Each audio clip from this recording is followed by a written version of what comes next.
Sa loob ng airport lobby, abala ang mga tao, pagpasok at paglabas. Habang nagmamadaling lumilingalinga si Lin Xin, hinahanap niya si Cha Cha. Sabi niya nakalanding na raw siya, pero bakit hindi ko pa rin siya makita? Bulong niya sa sarili. Hindi siya katulad ng ibang mga streamer na sobrang bigat ng filter, na kahit ang sariling ina, baka di na makilala.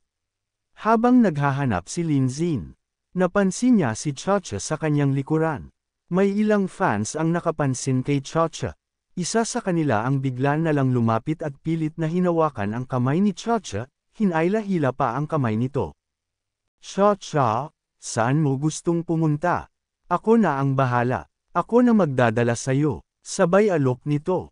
Agad na iniwas ni Cha Cha ang kamay niya at mariing tumanggi. Wag na, hindi na kailangan. Huwag ka nang maging sobrang magalang. Hindi na nagustuhan ni Lin Xin ang nangyayari, kaya agad siya lumapit kay Cha Cha upang protektahan ito. Dinabihan niya ang lalaki, pare, kailangan mo na siguro kumuha ng panibagong pares ng iyong salamin. Hindi mo man lang magawang makita ang takot ni Cha Cha sa'yo. Nataranta naman ang fan at hindi alam kung paano magre-react. Kaya nagtanong ito, sino ka ba? Nagbigay na ako ng napakaraming regalo kay Cha Cha. Masayang nagtanong si Cha Cha at inilabas ang phone, ipinakita ang chat history nila. Brother Chen, ikaw ba to? Yung damit mo tugma sa sinabi mo sa WeChat. Tiningnan ni Lin Xin ang mga mensahe at tumango. Oo, ako nga yan. Nagulat ang fan at halos manginig sa takot. Ikaw pala si Mr. Chen. Bulalas nito. Agad siyang yumuko at humingi ng paumanhin. Pasensya na po, Mr. Chen, kung nakaabala ako. Pero hindi na siya pinansin ni Cha Cha at Lin Xin. Tumalikod sila habang hawak ni Cha Cha ang braso ni Lin Xin. Buti na lang at dumating ka, Brother Chen. Sabi ni Cha Cha. Yung lalaking yun, sabi fan ko raw, pero bigla na lang akong hinawakan. Hindi ko naman talaga siya kilala. Sabay nun, naisip niya, binigyan lang niya ako ng ilang daang yuan ng lalaking iyon, at gusto niya sumakay ako sa bulok na kotse niya, tapos inaasahan pa niya na makakalabas siya kasama ako. Lalong yamakap ng mahipit si Cha Cha kay Lin Xin, sabay, tinapunan niya ito ng mapang-akit na tingin. Akala ko ang kausap ko ay isang successful businessman na nasa 40 anyos. Hindi ko akalaing bata at gwapo pala. Napangiti si Lin Xin at sumagot. Tawagin mo na lang akong Lin Xin. Ni hindi ko rin inakala na mas maganda ka pa pala sa livestream mo. Tuwang-tuwa si Cha Cha. Brother Lin Xin, ang galing mo talagang magsalita. Bigla namang nagparamdam ang system. Magsisimula na ang reversal mission. Pangalan, Luzu o Cha Cha. Edad, 21. May taas na 170 centimeters. Timbang, 48 kilo. Kapag ang pabor-abilidad ng host ay lumampas sa 70%, ibalik ang 10% ng nagastos na halaga ng pagbabaliktad bilang personal na kayamanan ng host. Kapag umabot sa 100% ang pabor-abilidad ng host, magaganap ang pagbabagong anyo, identity transformation, at magbabago ang ugnayan ng host at ng target. Ang kasalukuyang pabor-abilidad ni Cha Cha ay 30%. Biglang may isang lalaki sa di kalayuan ang kumaway. Cha Cha, magkasabay na lumapit sina Lin Xin at Cha Cha sa lalaki. Mr. Zhao, bakit nandito kay? Tanong niya. Sabay nun, pinakilala na rin niya kung sino ang lalaki sa harapan nila. Brother Lin, siya si Mr. Zhao, isa sa mga nagbibigay ng malaking regalo sa livestream ko. Ngumiti si Mr. Zhao. Siyempre naman, dumating ako para sunduin ka. Hindi ko naman hahayaang mag-taxi ka lang. Sino naman yang kasama mo? Masaya siyang hamakap sa braso ni Lin Xin, tsaka sinabi. Ito si Spendthrifter, Brother Lin Xin. Inimbitahan sila ni Mr. Zhao na sumakay sa kanyang mamahaling kotse. Si Brother Lin pala, isang batikang negosyante. Hindi ko inakala na ganito pala siya kabata. Kung alam ko lang na siya ang magsusundo, sana di ko na dinala tong kalahating milyong halaga kong kotse. Nakakahiya tuloy. Anong sasakyan kaya ni Brother Lin? Simple lang ang sagot ni Lin Xin. Maliit na electric scooter lang po ang dala ko. Nabigla si Chacha sa kanyang sagot. Tumawa si Mr. Zhao. Sige, ihatid na lang kita. Sumakay ka na. Pumayag si Lin Xin. Sige, salamat. Paano naman ang maliit kong electric scooter? Sa ibabaw ng napakagarang sasakyan, rumarampa ang maliit at makulat na electric scooter na ikinagulat ng lahat. Pinagmasdan siya ni Mr. Zhao mula sa rearview mirror, at inisip, mukhang college student lang to. Mga damit niya parang 10 yuan lang. Talaga bang siya yung nagbibigay ng higit 20 milyong regalo sa livestream? Sabay sinabi niya, si Brother Lin ay nagpapakababo lang talaga, nabigla ako doon. Ito ba ang philosophy of simplicity? Dagdag pa niya, marahil ay hindi naman aangal si Chacha kung sasakay sa maliit na motorsiklo ni Kuya Lin, pero dahil sa dami ng bagahe, mas magiging komportable kung sasakay siya sa sasakyan ko. Ano sa tingin mo, Kuya Lin? Habang pinagmamasdan ni Lin Xin ang tanawin sa labas ng bintana ng sasakyan, napansin niyang napakaganda nga ng tanawin sa Yanjiang City tuwing gabi. Sabay nito, sumagot siya kay Mr. Zhao, tama si Mr. Zhao. Tiningnan siya ni Jenny, tila nagdududa. Ito ba talaga si Brother Gastador? Makalipas ang ilang sandali na biyahe, nakarating na rin sila sa Carlton Hotel. Pagkapasok sa loob ng hotel, masayang binuksan ni Chacha ang pinto at bumati. Hello everyone! Kasunod niyang pumasok sina Lin Xin at Mr. Zhao. Masiglang nagbabatian ang mga lalaki sa loob. Ang bida ay dumating na rin, sabi ng isang lalaki. Si Chacha ay may gumaganda ngayon kesa dati, kahit na nahuli pa siya. Dagdag pa ng isa. 3 tagay para sa pagiging late. 6 pa ng isa. Agad naman ipinakilala ni Chacha ang kanyang kasama, ito nga pala si Brother Gastador, ang nakagawang magpaalis kay Xiu Xiao sa Leopard Tooth livestream app noong nakaraang gabi. Sobrang natuwa ang mga lalaki nang makita nila si Lin Xin, hindi rin sila makapaniwala na sobrang bata pa pala nito. Napatingin sa kanila ng seryoso si Lin Xin at naisip niya, akala ko inimbitahan ako ni Mr. Zhao para humingi ng tawad. Pero mukhang inimbitahan din niya ang madaming malalaking tao na nagbigay kay Chacha ng regalo sa Leopard Tooth. O baka siya ang nag-organisa ng hapunang ito. Totoo nga, isang babaeng live streamer na sumikat sa Leopard Tooth ay napakagaling. Sabay nun, nagsiupo na rin sina Chacha at Lin Xin. Masaya silang nag-uusap habang kumakain. Nagtanong ang isa, Mr. Zhao, ibig mo bang sabihin ay ginamit ni Kuya Spend ang maliit na motorsiklong de kuryente para sunduin si Chacha? Natawa naman ang isa pang lalaki, hindi makapaniwala. Nagsalita pa ang isa, biro lang ito ni Kuya Spend kay Chacha. Nakapagbigay siya ng mahigit 20 milyon na regalo, paano naman kaya niya hindi makabili ng sasakyan? Sabay lagay ng kamay sa baba at may nakakalokong ngiti, sabi niya, may mali yata, ano? Kung 20 milyon lang ang baon ni Kuya Spend, ang kabuuang yaman niya ay hindi bababa sa 1 bilyon. Sabay tapik sa balikat ni Lin Xin, sabi niya, marami akong kakilala sa Yanjiang City, pero Kuya Spend, Lin ang apelyido mo, sabi mo. Sa mga kilalang negosyante sa Yanjiang City, wala ni isa man ang apelyidong Lin. Walang pakialam si Lin Xin sa mga sinasabi nito, nanatili siyang kalmado at hindi nakikipagtalo. Gulat na gulat ang 3 lalaki nang marinig nila ang sinabi ni Mr. Che. Sabay-sabay silang nagsimulang kutsain si Lin Xin. Sinabi ng isa, sandali lang. Kung ang sinabi ni Mr. Che ay totoo, Chacha, huwag kang papaloko sa kanya. Galit na sinambit ni Mr. Zhao, hayop na yan, isa ka pala talagang peke. Pinagdala mo pa ako ng maliit mong scooter. Nakakahiya talaga. Sabay nun, nagtanong naman ang isa, nakita na ba ni Chacha ang litrato ni Brother Spend noon? Tahimik lang si Chacha habang nakasubo ang chopsticks. Lumingon siya kay Lin Xin pero wala siyang sinabi. Sa loob-loob niya, bumaba ang tiwala niya rito ng 10%. Naalala niya pa noong nasa kotse sila papunta rito, nakita niyang halos barya na lang ang laman ng cellphone wallet nito. Siguro galit pa rin siya sa akin, isip niya. Pero ganito ba talaga ang ugali ng mayayamang tao?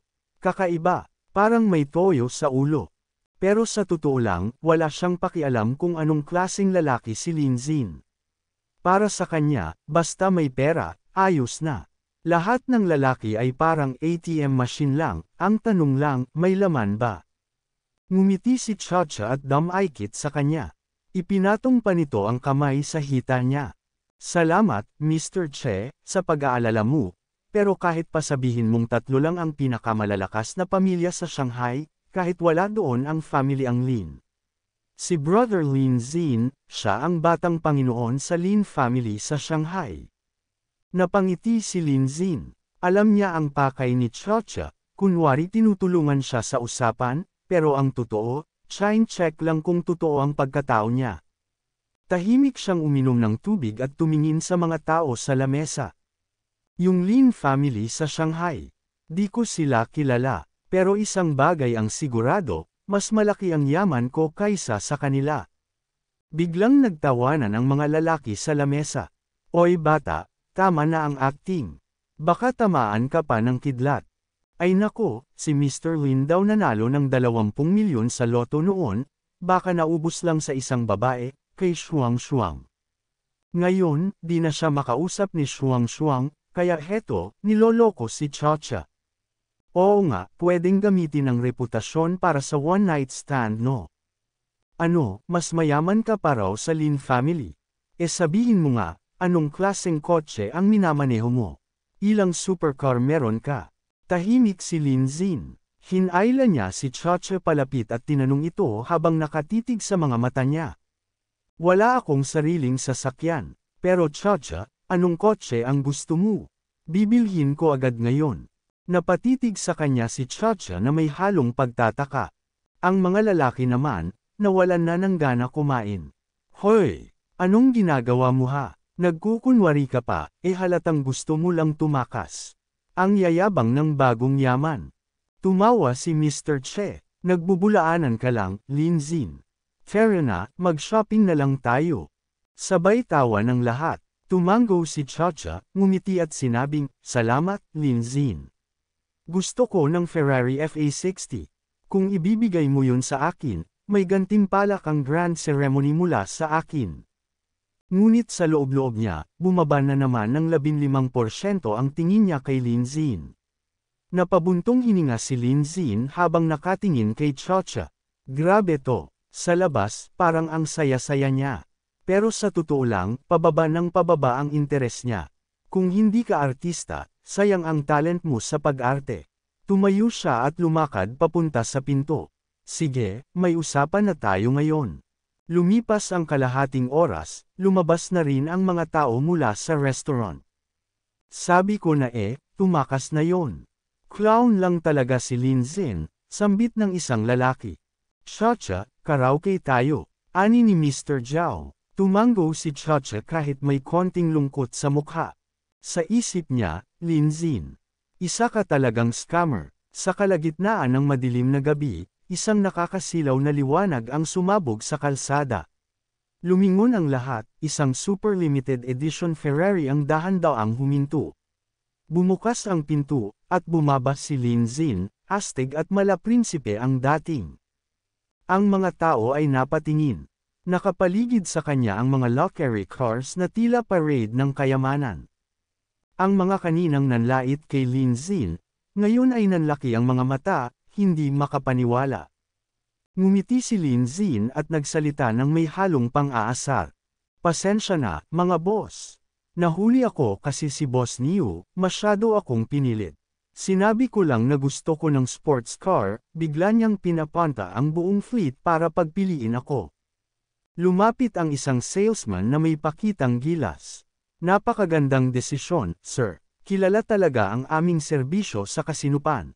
At hindi na kailangang patunayan pa, verified na verified ang assets ni Lin Zin gamit ang Dragon Bank Black Diamond Card. Natigilan ang lahat. Ha! Dragon Bank Black Diamond Card. Kailangan niya ng higit 1 bilyong yuan para ma-approve.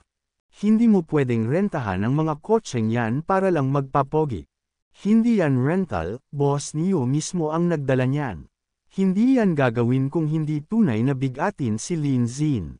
Lumapit si Lin Zin kay Chacha. Buti na lang dumating ka sa tamang oras. Yung Ferrari FA60 mo.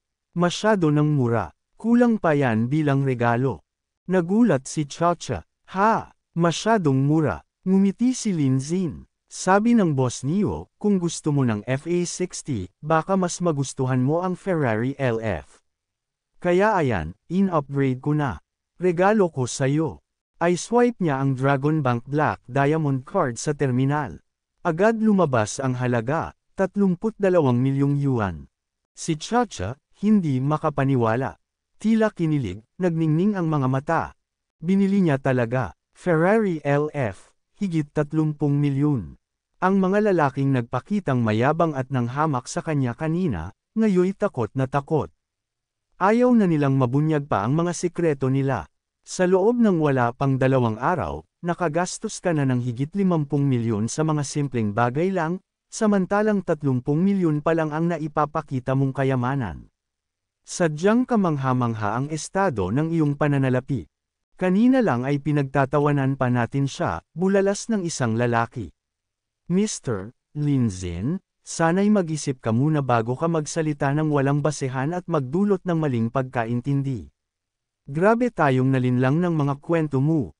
Lumapit ang isang lalaking tindero, bahagyang yumuko, at nagtanong, Batang Panginoon Lin, para ba sa kasintahan mo ang bibilhin mong regalo? May mairerekomenda ako kung gusto mo. Mabilis si Lin Zin tumanggi. Hindi na kailangan. Ang pinakamahal kong sasakyan ay ito. Pero gusto ko pa ng mas mahal pa. Nang marinig ito, agad humingi ng paumanhin ang lalaki. Pasensya na kung nadismaya kita. Sa tabi ng sasakyan, si Chacha ay namangha pa rin. Nakatingin siya sa Ferrari at nanlaki ang mata sa paghanga. Nang lumingon siya pabalik kay Lin Zin, namumula ang kanyang pisngi, Lin Zin, maraming salamat. Ang Ferrari LF na ito ang pangarap kong kotse. Hindi ko inakala na magkakaroon ako nito. Ngunit ngumiti lang sa kanya si Lin Zin at sinabing, ayos lang. Sobrang dami ko lang talagang pera at hindi ko na alam kung saan gagastusin. Napalunok si Chacha at tila lalo siyang napalapit kay Lin Zin. Tumalon ang antas ng pagkagusto niya kay Lin Zin, umabot na agad sa 50%. Lumapit ang mga lalaking umaaligid kanina, ngayon ay puno na ng pagsisisi. Mr. Chen, patawad. Hindi ka namin nakilala agad. Ako'y bulag sa kakulangan ng pangunawa. Kung totoo nga na gusto mong bumili ng mas mamahaling sasakyan, meron kami sa Yanjiang City, mga supercar na daig pa ang kay Mr. Che. Di man namin alam kung may papasa sa panlasa mo, pero kung bibisita ka, handa akong ibigay ang pinakamalaking diskwento para patunayan ang sinseridad ko. Ngumiti lang si Lin Zin at tumango. Si Chacha naman ay masiglang kumapit sa braso ni Lin Zin, at sinipa palayo ang nakikialam na matandang lalaki. Lin Zin, subukan natin ang kotse. Samahan mo ako. Napakunot ang noo ni Lin Zin. Hindi mo ba kayang imaneho mag-isa? Ngunit yumuko si Chacha, at bamulong ng may kalokohan sa tainga ni Lin Zin. Alam mo naman, kailangan daw bayaran ang reg along ganyan kalaki, pero installment lang ha. Ngayong gabi, tayo lang dalawa. Unang hulog. Namula si Lin Zin sa hiya at nagulat. Ang mga biro ni Chacha, talagang pampainit ng damdamin. Bilang isang kilalang streamer, natural lang sa kanya ang ganyang mga pananalita na parang laging may halong tukso. Pag-andar ng supercar, naiwan ang mga matatanda sa ulap ng alikabok, umuubo habang pinapanood silang papalayo. Habang umaandar ang sasakyan na parang rocket, inabot ni Chacha ang isang berdeng pentel pen. Lin Zin, pwede mo bang pirmahan ang binti ko? Nagulat si Lin Zin. Ha? Anong? Ngunit bigla niyang itinaas ang lelayan ng palda ni Chacha. Napamulagat siya sa kanyang nakita, may nakasulat sa kanyang hita. Brother Chen, pasensya na talaga. Installment yan, sabi ni Chacha, habang mapang-akit ang ngiti. Bawat bayad, lalagyan ko ng marka. Sapat na ba sa'yo, Lin Zin? Namula si Lin Zin ng sobra pero hindi niya maitatago ang tuwa. Aminado siya, sobrang sapat. Kung may taong hindi masisiyahan sa ganito, baka may problema na sila. Makalipas ang ilang sandali, nakabalik na sila sa mamahaling Carlton Hotel. Nasa harap ng livestream camera si Chacha. Hello everyone! Nakarating na ako sa Yanjiang City. At maniwala kayo't hindi man lang nagsalita si Mr. Chen, diretso lang akong binigyan ng kotse. Grabe, hindi ko alam kung totoo pa ba to o panaginip. Ferrari ba to? Pero parang higit pa. Ferrari LF to, halos 30 milyon. Nagkagulo ang mga manunood sa chat. Mr. Chen, totoo ba yan? Baka naman sponsor lang yan. Hindi sapat ang ilang milyon para mapanatili si Chacha. Dapat bilyon. Habang abala si Chacha sa pagle-livestream, may isang matandang lalaki sa tabi ni Lin Zin na panay ang puri. Ganyan talaga si Mr. Chen. Sa Yanjiang City, may grupo ng mga bigating negosyante. Lahat sila gustong makilala si Mr. Chen.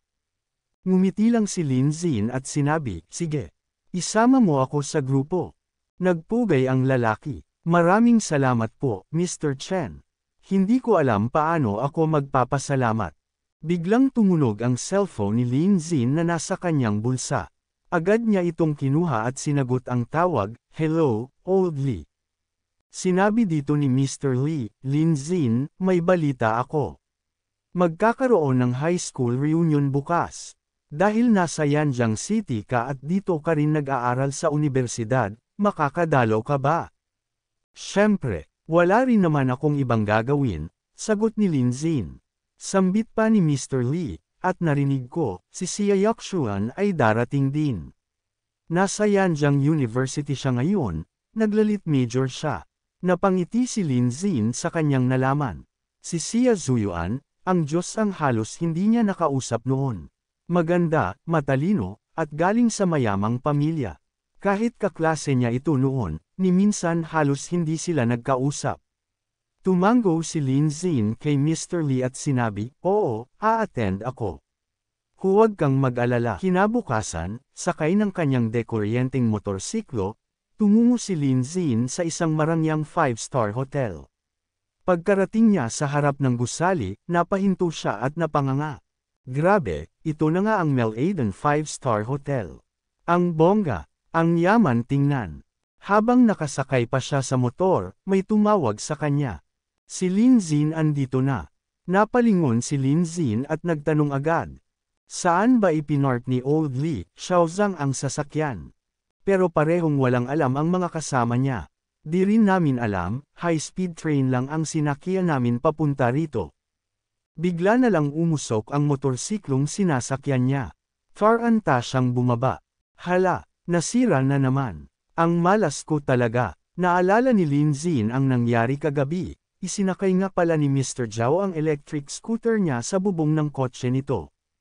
Sinabi nito habang inaangat ang scooter niya sa bubong, akala ko pa naman bonus na to sa buhay.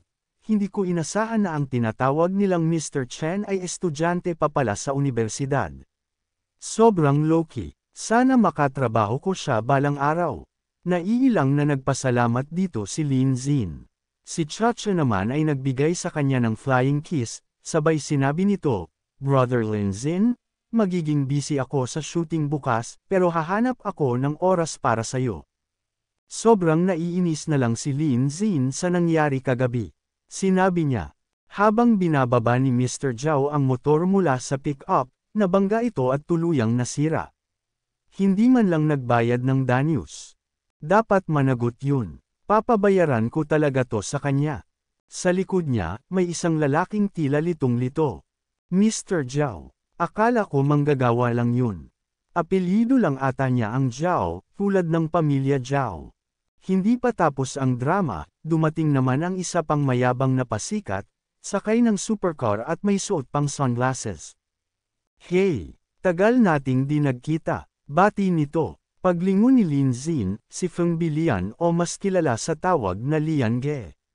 Mayabang niyang tinanong si Lin Zin kung nasira ba ang kanyang sasakyan. Agad na sinabi dito ni Lin Zin, Oo, siguro gawa ito kagabi. Tumawa ng malakas si Lian Ge at agad na ng asar. Ay, sorry naman ah. Nakalimutan ko, walang parking station sa Mel-Aden Hotel para sa mga electric scooter. Next time, pipiliin ko na lang hotel na may pangmasa para sa mga tulad nyo. Pagbaba ng kanyang kotse, iniabot niya ang susi sa valet. Sunod-sunod ang papuri niya mula sa mga dating kaklase. Ang lupit, yung Porsche niya, mukhang milyon ang halaga. Out of touch ka na, bro. Ang pamilya ni Lian Ge ang may-ari ng Mel-Aden Hotel mismo. Nagulat ang ilan. Ano, akala ko mayaman lang siya, pero siya pala ang totoong may-ari. Grabe, 300 million yuan daw ang ginastos sa pagpapagawa ng hotel na to. Pero di mo mararamdaman sa kanya, low-key pa rin. Pero si Lin Zin, walang pake sa mga yabang ng paligid. Tahimik niyang hinanap ang parking spot para sa sira niyang scooter. Sige, mauna na kayo. Ako na bahala dito, ani ni Pinzin. Habang abala siya sa pagtutulak, biglang tumunog ang cellphone niya. Galing kay Luo Yaxi, kahit naglilinis ng kanyang paa, hindi pa rin nagpapaawat sa kalandian. Lin Zin, nasaan ka na? Tanong niya, Sabado ngayon, gusto mo bang mag-dinner? Diretso niyang sinabi, hindi ngayon, may high school reunion ako. Bukas na lang. Sa isip niya, mahigit 2,000 lang ang pera niya. Gusto niya lang makikain ng libre. Masayang pumayag si Luo Yaxi at sumagot, magandang balita. Bukas ayos na ayos. Hindi ako available sa mga susunod na araw. Napaisip si Lin Zin, hindi available. May darating kayang kamag-anak. Agad niyang sinabi kay Luo Yaxi, sige. Ingatan mo ang katawan mo at uminom ka ng maraming maligamgam na tubig. Labis na natuwa si Luo Yaxi sa pag-aalala ni Lin Zin kaya tumaas ng 2% ang kanyang favorability. Nag-note of ang sistema, Luo Yaxi favorability increased by 2%, now at 71%. First stage of the counterattack complete. 11,359,800 counterattack gold spent on Luo Yaxi, returning 10% 1,135,980 yuan. Transferred to your personal account. Sobrang tuwa ni Lin Zin. Sino ba naman ang mag-aakala na ang pag-inom ng maraming maligamgam na tubig ay may silbi pala? Effective nga, pero naisip din niya, konti pa rin ang pera, 1.13 milyon lang. Kailangan ko pang gumastos ng mas maraming counterattack gold. Agad niyang binuksan ang kanyang personal attributes interface. Pangalan, Lin Zin. Edad, 22. Lakas, level 1. Lixie, level 1. Konstitusyon, level 1. Talino, level 1. May isa pang notification ang lumabas, additional isang level to all attributes. 1 skill lottery reward. Naramdaman ni Lin Zin ang init na dumadaloy sa kanyang katawan, ang sarap sa pakiramdam. Tumaas ang kanyang stats, lakas sa level 2, liksi sa level 2, konstitusyon sa level 2, at talino sa level 2. Pagkatapos, pinili na niya ang kanyang skill. Pinindot niya ang screen panel para mag-draw. Umaasa siya sa himala. Sinabi ng sistema, randomly generates 3 skills. Please choose one with the time limit.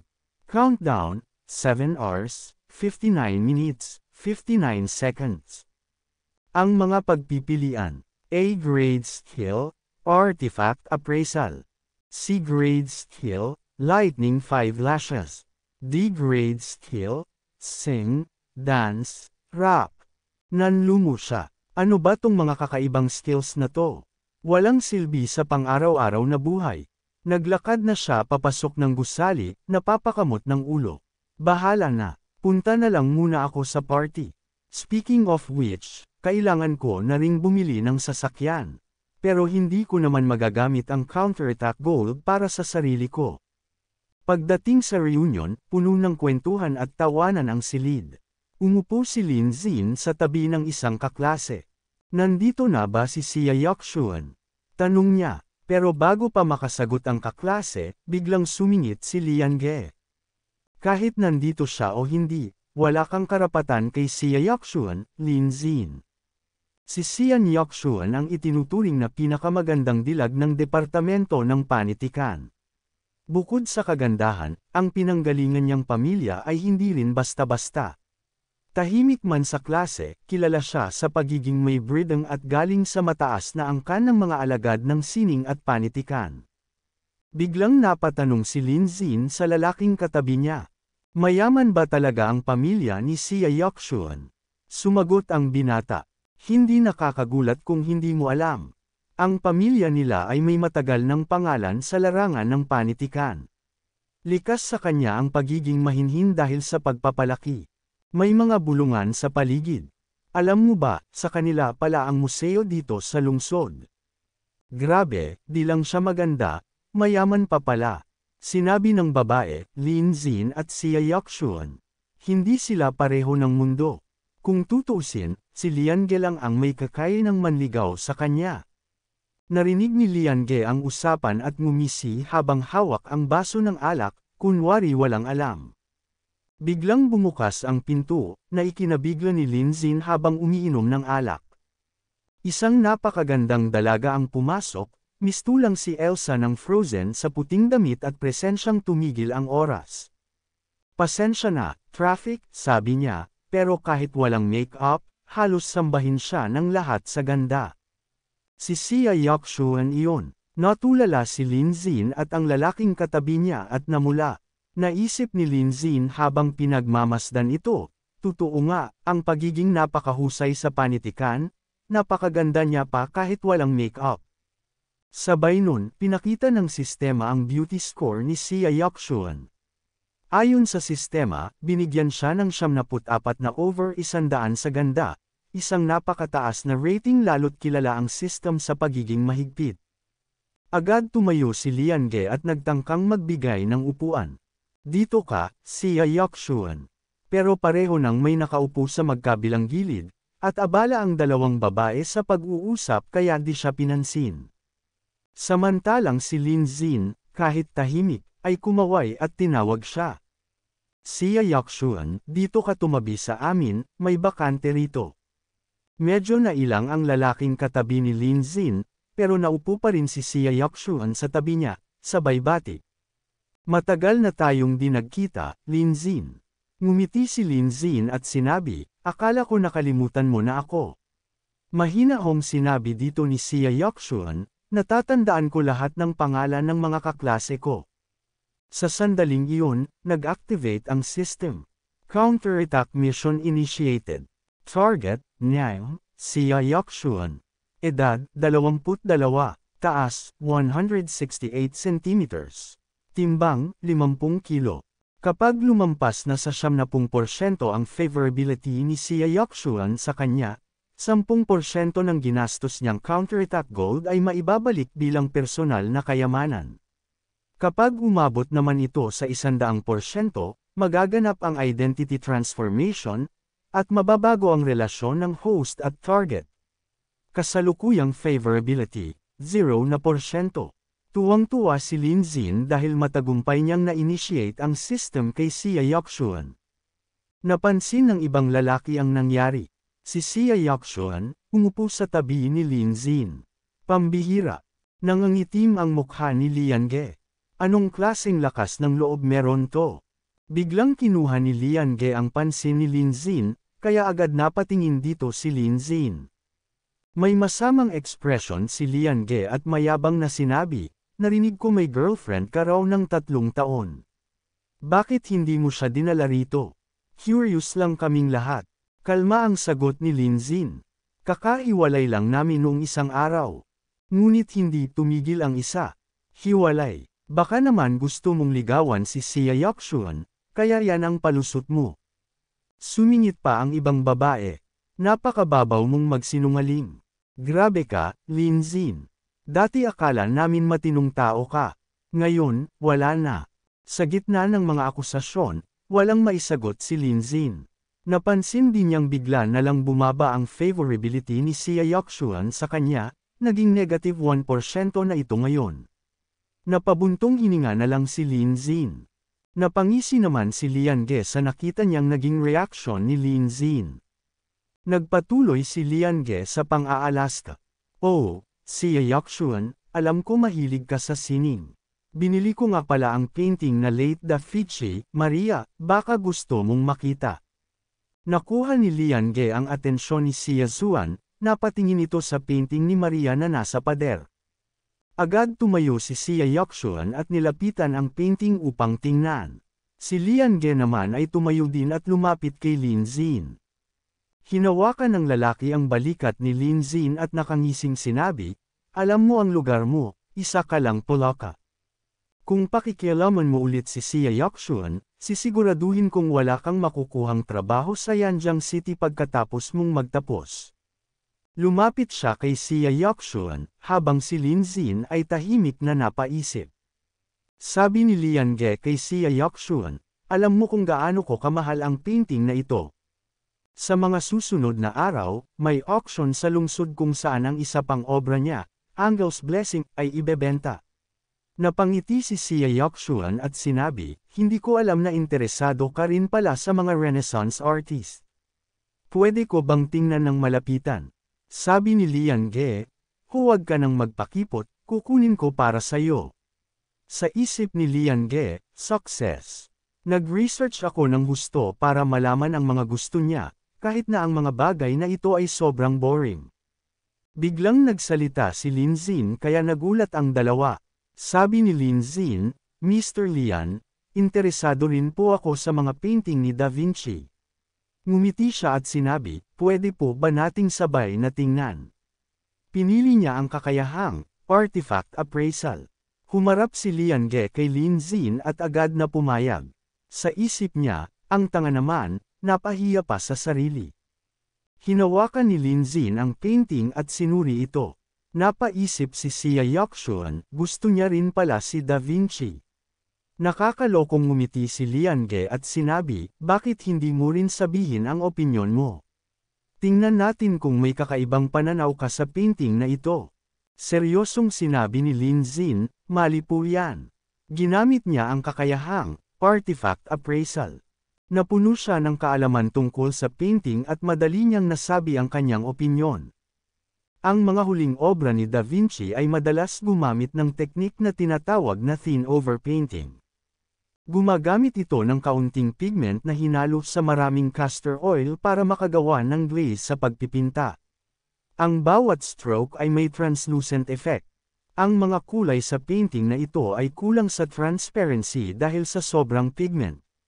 Bukod dito, mahilig si Da Vinci gumamit ng fading technique sa sulok ng mga mata at bibig para makamit ang boundaryless, delicate softness. Pero ang fading technique dito ay medyo magaspang. Matatalim ang tingin niya kay Lian Ge at sinabi, "Young Master Lian, ikinalulungkot kong sabihin sa inyo na ang Maria, na ito ay pekeng pintura. Mataas ang kalidad ng imitasyon pero peke." Nagulat si Lian Ge. Hindi niya inasahan na mabubuking siya. Kinakabahan at pinagpapawisan, sinabi niya, "Maniniwala ang isang amateur sa sinabi mo. Pero alam ko agad na natutunan mo lang yung mga pang-appraisal skills mo sa online." Sumang-ayon ang babae, "Tamahan, Lin Xin, tumigil ka na. May expertise ka ba gaya ni Kuya Lian?" Sinabihan din si Lin Xin ng lalaki na tumigil na. Pero lumapit si Xia Yakshuan sa painting. Hinawakan niya ito at sinabing, "Teka, nag-aral ako ng Da Vinci Art Appraisal," at tama si Lin Xin. Pekeng pintura nga ito. Halatang nagulat ang lahat, pati na si Lian Ge. Nagkatinginan ang dalawa ng kaunting segundo. Sabay nun, lumakad ng kunti si Xia Yakshuan at tumingin kay Lin Xin at tinanong, "Paano mo nalaman ang ganoong specialized knowledge?" Ngumiti si Lin Xin at sinabi, "Bata pa lang ako, nalulungkot na ako dahil maraming national treasures natin ang kinuha ng mga dayuhan, kaya nag-aral ako ng gusto tungkol sa artifact at art appraisal. Ang goal ko ay bilhin ulit lahat ng artifacts at ibalik sa bansa." Tumawa si Lian Ge, "Muntik muna akong ma-fool.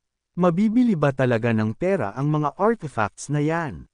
Ngumiti si Lin Xin, "Basta't may sapat na pera, wala namang hindi mabibili." Tumawa ang mga kaklase niya dahil hindi sila naniniwala na may pera siya para gawin iyon. Habang nagtatawanan, seryosong tumingin si Sia Yuxuan kay Lin Xin at sinabi, "Ganyan din ang mga unrealistic dreams ko noong bata pa ako." Tumaas ang favorability ni Sia Yuxuan ng 5%. Napatigil ang mga kaklase sa kakatawa. Ngumiti si Lin Xin kay Sia Yuxuan, "Masyadong malayo ang tawag na dreams, dito, ito ay isang goal na tiyak kong makakamit." Sobrang nagalit si Liange dahil magkatabi sina Sia Yuxuan at Lin Xin. Gusto na niyang saktan si Lin Xin dahil sa kahihiyang ibinigay nito sa kanya. Sa isip ni Liange, "Damn, Lin Xin.